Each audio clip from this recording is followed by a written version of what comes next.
അച്ഛൻ പോയിക്കോളൂ. പോകാനല്ലേ പറഞ്ഞു. ഇവിടെ ഒന്നും നടന്നിട്ടില്ല, അച്ഛനൊന്നും കണ്ടിട്ടില്ല. മനസ്സിലായില്ലേ? പോകാൻ പോകാൻ.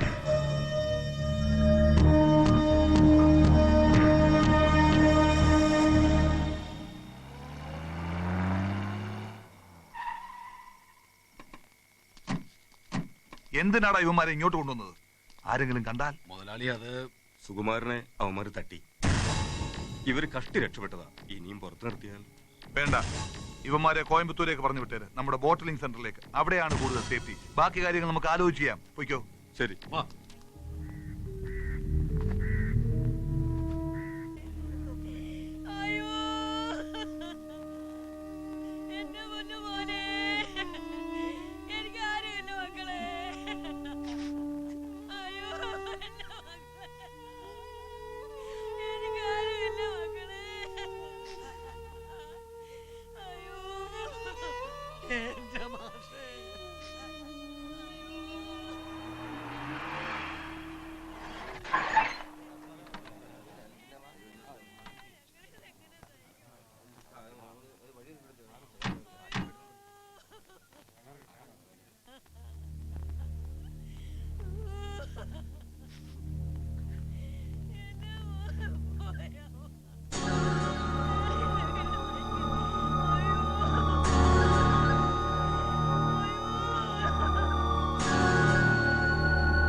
സുഗുവിനെ കൊന്നത് അവന്റെ പാർട്ടിക്കാരാണെന്ന് എനിക്കുറപ്പുണ്ട്.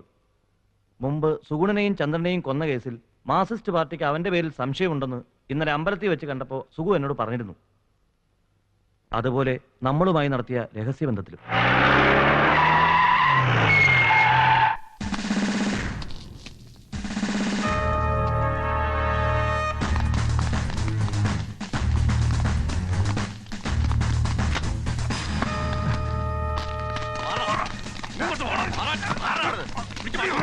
എന്താ സാർ ഇതൊക്കെ? അറിയില്ലടാ. ഒരുത്തനെ കുത്തിക്കീരി കൊന്നിട്ട് ചോദിക്കുന്നതാ.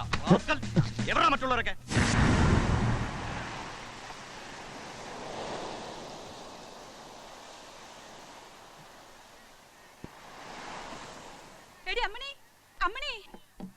എന്നാ അമ്മച്ചി?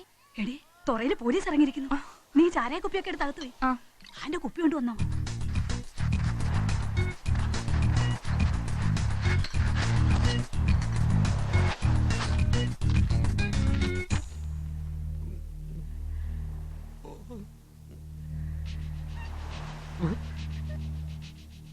എന്താടാ ഇത്?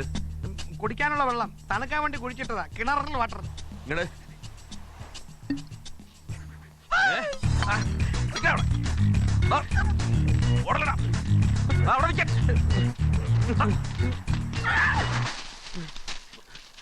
ഇങ്ങോട്ട് വാടാ.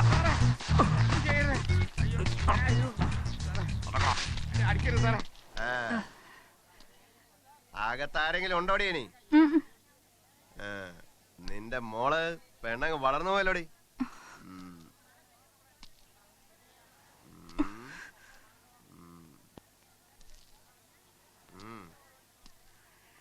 കഴിഞ്ഞ ആഴ്ച ഈ തുറയിൽ കമ്മ്യൂണിസ്റ്റുകാരും BSSകാരും തമ്മിൽ ഒരു സംഘടന നടന്നില്ലേ? അതിലൊരു കമ്മ്യൂണിസ്റ്റുകാർ ഇന്നലെ രാത്രി കൊല്ലപ്പെട്ടിരിക്കുകയാണ്. സത്യം പറ, ഇനി ആരൊക്കെ അവിടെ BSSകാരുള്ളത്? എനിക്കറിയില്ല സാർ. ഞങ്ങൾ ആ സംഘത്തിലൊന്നും പെട്ടവരല്ല സാർ. സംഘത്തിൽപ്പെട്ടവനല്ലെങ്കിൽ താൻ ഇതിനോട് ഓടിയത്? ഇത്രയൊക്കെ പ്രയാസപ്പെട്ട് രക്ഷപ്പെടാൻ ശ്രമിച്ചത്? അത് പിന്നെ പോലീസുകാരെ കണ്ട എനിക്ക് പേടിയാ. ഓ, പോലീസിനെ പേടിയാണല്ലേ? സർ, ഇവൻ ആ സംഘത്തിൽപ്പെട്ടവനല്ല സർ, നസ്രാണിയാ. ചേച്ചി, ചേച്ചി, എന്തടി? ചേട്ടനെ അറസ്റ്റ് ചെയ്തു കൊലക്കുറ്റത്തിന്.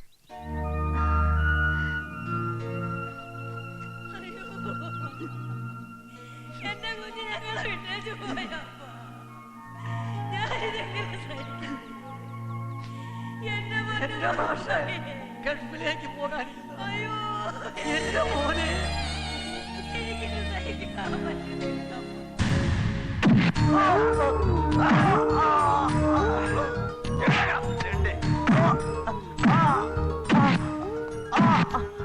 സാർ ഒരു ഫോണുണ്ടോ? പിന്നെ വിളിക്കാൻ പറയടോ. Cliff house PA. സർ, താൻ എവിടെ പോയി കിടക്കായിരുന്നോ? ഞാൻ ആ മർഡർ കേസിൽ പിടിച്ചവരെ ക്വസ്റ്റ്യൻ ചെയ്യായിരുന്നു. ASP ഇവിടെ ഇല്ല സർ. ഈ കേസിന്റെ ഇൻവെസ്റ്റിഗേഷനുമായിട്ട്. വേണ്ട, ഈ കേസ് താൻ ഇനി അന്വേഷിക്കണ്ട. എസ്പിയോട് പറഞ്ഞേക്ക്. താൻ ഇങ്ങോട്ട് വാ. സർ, റാസ്കൽ കാഴുവരുടെ മോൻ. എന്താണ് സർ? ആ നമ്പ്യാരെന്നെ വിളിച്ചതാ. ചേറ്റ പാളയ സ്റ്റേഷൻ എന്റെ കീഴിൽ വെറും PC ആയിരുന്നവനാ നാറി. CM-ന്റെ കുണ്ടി വാങ്ങി അവനിപ്പ PA, ASP-യുടെ പോസ്റ്റും. കഷ്ടപ്പെട്ട് നമ്മള് കേസ് അന്വേഷിക്കുക, പ്രതികളെ പിടിച്ചോണ്ട് വരിക. എന്നിട്ടിപ്പ പറയുന്നൊന്നും വേണ്ടെന്ന്. ബാക്കി പറയാൻ എന്നെ അങ്ങോട്ട് വിളിച്ചേക്കുക. ASP ഒന്നാ പറഞ്ഞേക്ക്, ഞാൻ അങ്ങോട്ട് കെട്ടിയെടുത്താന്ന്. ശരി സാർ. എന്താ സാർ, എനിക്കൊരു പരാതിയാണെങ്കിൽ എവിടെ കൊടുത്തേക്ക്. ഓ, ദാ, എന്താ സർ? ഇന്നലെ നടന്ന കൊലപാതകത്തിന്റെ അതിന്റെ ദൃക്സാക്ഷിയാണ് ഞാൻ. എല്ലാം ഇതിൽ എഴുതിയിട്ടുണ്ട്. സാറിന് എന്നെ മനസ്സിലായില്ലേ? കുഞ്ഞിക്കുട്ടൻ. അതെ സർ. ആ, ചെമ്മങ്ങാട് UP സ്കൂളിൽ സാറിനെ പഠിപ്പിച്ചിട്ടുണ്ട്. ഉവ്വ്. വരൂ സാർ, നമുക്ക് പുറത്തുനിന്ന് സംസാരിക്കാം. സാർ ഈ കാണിക്കുന്ന ഒരു സാഹസമാണ്. സ്വന്തം മകനെതിരായിട്ട് തന്നെ. ഇവിടെ എത്രയോ കൊലപാതകങ്ങൾ നടക്കുന്നു. കള്ളക്കടത്ത്, പെൺവാണിഭം, കള്ളനോട്ടടി. ഇതിലെ കുറ്റക്കാരെ പോലീസുകാർക്ക് അറിയാഞ്ഞിട്ടല്ല. പ്രതികൾ ഭരണകക്ഷിയിൽപ്പെട്ട ആളാണെങ്കിൽ കേസെടുത്തവൻ പെടും. അവന്റെ തൊപ്പി പോവും. ഇല്ലെങ്കിൽ ട്രാൻസ്ഫറോ സസ്പെൻഷനോ ഉറപ്പ്. ഈ കൊലക്കേസ് തന്നെ തുടർന്ന് അന്വേഷിക്കേണ്ട മോളിൽ നിന്നുള്ള ഉത്തരവ്. അതിനെതിരായിട്ട് ഇവിടെ ആരും പ്രവർത്തിക്കില്ല. അതിനിടയിൽ ഈ സാക്ഷിമൊഴിക്ക് എന്താവില്ല? സ്വന്തം മകനായ ശിവദാസനെ സാർ അംഗീകരിക്കുന്നില്ലെങ്കിലും അദ്ദേഹത്തിന്റെ പ്രവൃത്തിയെ ആദരപൂർവ്വം നോക്കിക്കാണുന്ന ആയിരങ്ങളുണ്ട് ഇവിടെ. എന്തെങ്കിലും കാരണമില്ലാതെ സഖാവ് അങ്ങനെ ഒരു പ്രവൃത്തി ചെയ്യുമെന്ന് ഞാൻ വിശ്വസിക്കുന്നില്ല. പ്രവർത്തനത്തിലില്ലെങ്കിലും ഉള്ളിന്റെ ഉള്ളിൽ ഞാനും ഒരു കമ്മ്യൂണിസ്റ്റുകാരനാ. സ്റ്റാലിൻ ശിവദാസനെ ആദരിക്കുന്നവൻ. അതുകൊണ്ട് ഞാനിത് കൊടുക്കില്ല.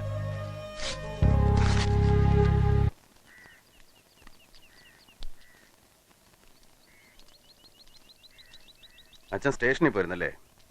മകനെ കൊലക്കേസിൽ പ്രതിയാക്കിയിട്ട് അച്ഛൻ ആളാവണം. പഴയ സർവോദയനാഥ് അവന്റെ ചീപ്പ് സെൽഫിഷ് മെന്റാലിറ്റി ആൻഡ് ജോബ്. നിർത്തടാ. അറുങ്കൊല നടത്തിയിരുന്ന് രക്ഷപ്പെടുന്ന കരുതണ്ട. അനുഭവിക്കും. ഇല്ല, കൊല്ലാൻ വരുന്നവരെ കൊല്ലണം. കൂടെ നിന്ന് ചതിച്ചവരെ, പാർട്ടിയെ ഒറ്റിക്കൊടുത്തവരെ ശിക്ഷിക്കേണ്ടി വരും. അവരാരായിരുന്നാലും, സ്വന്തം അച്ഛനായിരുന്നാൽ പോലും. ഭീഷണിപ്പെടുത്തുന്നടാ. മേലിൽ ഇത് ആവർത്തിക്കരുത്. സൂക്ഷിച്ചോ.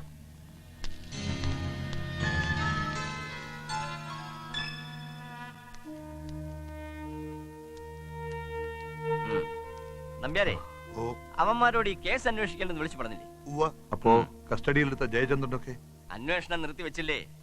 ഇനി ജനങ്ങളെ ബോധ്യപ്പെടുത്താൻ കസ്റ്റഡിയിലെടുത്തവർ കുറച്ചു ദിവസം റിമാൻഡ് കഴിയട്ടെ. തെറ്റിദ്ധരിക്കരുത്. ഇടതുപക്ഷക്കാരുടെ അക്രമങ്ങളെ നേരിടാൻ അഹിംസയും പറഞ്ഞുകൊണ്ടിരിക്കുന്ന നമ്മുടെ പാർട്ടിക്കാർക്കാവില്ല. ലീഡർ തെറ്റിദ്ധരിക്കരുത്. ഇടതുപക്ഷക്കാരുടെ അക്രമങ്ങളെ നേരിടാൻ അഹിംസയും പറഞ്ഞുകൊണ്ടിരിക്കുന്ന നമ്മുടെ പാർട്ടിക്കാർക്കാവില്ല. അതിന് BSS തന്നെ വേണം.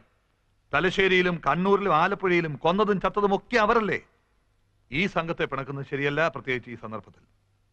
വർഗീയ പാർട്ടിയാണെങ്കിലും അടുത്ത തെരഞ്ഞെടുപ്പിൽ അവരും നമ്മളുമായിട്ടൊരു രഹസ്യ ധാരണയിലെത്താൻ ശ്രമിക്കുകയാണ്. അത് ഏതാണ്ട് ശരിയായി വരിക. ആ നിലയ്ക്ക് കസ്റ്റഡിയിലെടുത്തവരെയൊക്കെ തയ്ക്കണം.